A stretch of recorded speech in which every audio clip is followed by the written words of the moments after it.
کیا خالی پانا جب اللہ کے رسول نے کہہ دیا؟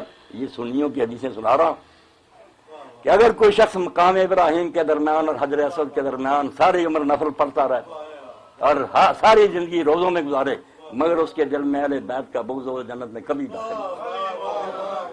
اہل بیت جو ہیں یہ اللہ کے چنے ہوئے ہیں، یہ نیکیاں کر کے انہوں نے کوئی درجہ نہیں لیا، وہ اللہ کے برگزیدہ ہے، اللہ نے مشیت نے انہیں چن لیا تھا۔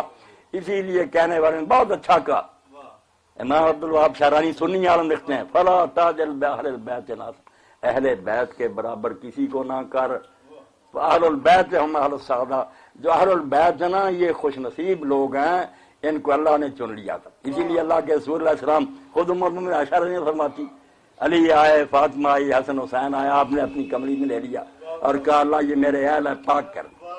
اب کئی لوگ کہتے ہیں کہ شیعہ کہتے ہیں پنجتن پاک، اس کا مطلب باقی ناپاک ہے۔